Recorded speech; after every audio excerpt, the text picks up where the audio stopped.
টলিউডের জনপ্রিয় গায়ক অনুপম রায় হঠাৎ করেই জনপ্রিয়তার শীর্ষে চলে এসেছেন। আচমকাই নিয়ে তাকে চর্চা আলোচনা হচ্ছে। শুধু পেশাগতভাবেই নয়, ব্যক্তিগত স্তরেও তাকে নিয়ে আলোচনা শুরু হয়েছে।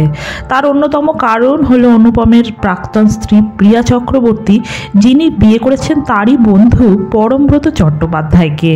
তারপর থেকেই অনুপম রায়ের প্রতি সবাই সমবেদনা এবং পরম ও প্রিয়াকে নিয়ে কটাক্ষের বন্যা শুরু করেছে। তবে প্রসঙ্গতভাবে অনুপমের দ্বিতীয় স্ত্রী হলেন প্রিয়া। তারপরে এখনও তিনি তৃতীয় বিয়ে নিয়ে কী ভাবছেন সেটাই হলো প্রশ্ন। 2021 সালে প্রিয়ার সঙ্গে অনুপমের ডিভোর্স হয়ে যায়। সম্ভবত সবার তার দোষী পরমব্রতকেই জানায়। সবাই বলেছেন পরমব্রতর জন্যই নাকি অনুপমের সংসার ভেঙে গিয়েছে। পরমব্রতর সঙ্গেই পরকীয়ার সম্পর্কে জড়িয়ে অনুপমকে জীবন থেকে বাদ দিয়ে দিয়েছেন প্রিয়া। তবে কোথাও একটা কাজের সূত্রে গিয়েই নাকি পরমব্রত ও প্রিয়ার মধ্যে আলাপ হয়ে যায়। এরপরেই ধীরে ধীরে তাদের বন্ধুত্ব বাড়তে থাকে।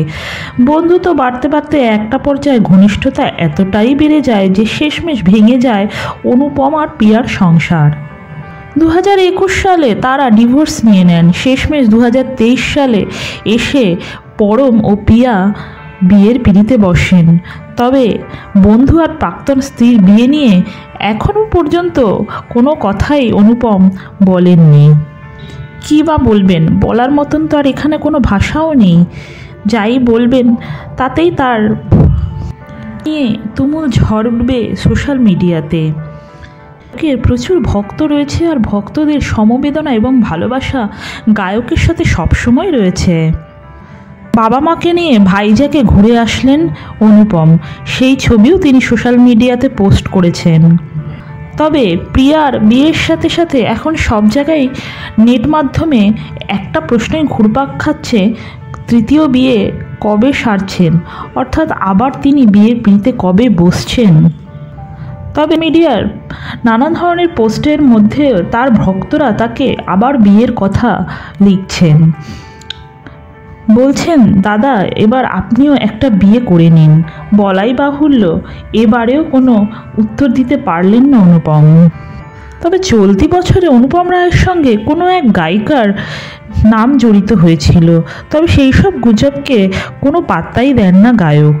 এত কিছুর পরেও বিয়ে নামক প্রতিষ্ঠানের ওপর কোনো ধরনের বিতৃষ্ণা নেই গায়কের। এক সংবাদ মাধ্যমে সাক্ষাৎকার দিতে গিয়ে গায়ক জানিয়েছেন যে আসলে এটা কোনো মানুষের জন্য প্রপার নয়। আসল মানুষটা কেমন তার ওপর নির্ভর করে। সব মানুষকে যে বিয়ে করতে হবে এমনটাই নয়। যে বিয়ে করতে চায় অবশ্যই করতে পারে। তবে বিয়ে নিয়ে তিনি তেমন কোনো বাজে মন্তব্য করেননি। রায় আরও জানিয়েছেন তিনি সম্পর্কে বিশ্বাসী এবং প্রেমের সম্পর্ককে তিনি শ্রদ্ধা করেন। দ্বিতীয়বার বিয়ে নিয়ে এখন কিছু ভাবছেন না। অনুপম রায়ের কথা শুনে আন্দাজ করাই যায় তিনি বিয়ে অবশ্যই করতে চান, অবশ্যই সম্পর্কে আগ্রহী তিনি। তবে এই মুহূর্তে গায়কের জীবনে কেউ আসেনি বলেই মনে হচ্ছে। তবে তিনি পূর্ণ ইচ্ছায় রয়েছেন নতুন কাউকে নিজের জীবনে নিয়ে আসার।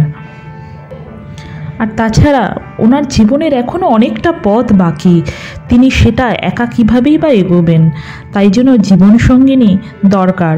আর আশা করছি তিনি খুব তাড়াতাড়ি তার জীবনসঙ্গিনীকে অবশ্যই একজন নিজস্ব মনের তিনি আবার খুঁজে পাবেন। আমরা সবাই অপেক্ষা রইলাম তার আবার বিয়ের জন্যে।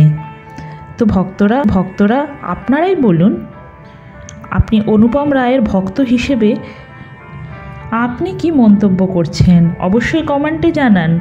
আর হ্যাঁ, আমার ভিডিওটা ভালো লাগলে অবশ্যই একটা লাইক করে দেবেন আর চ্যানেলে নতুন হলে সাবস্ক্রাইব বাটনটি টিপে দেবেন। ধন্যবাদ।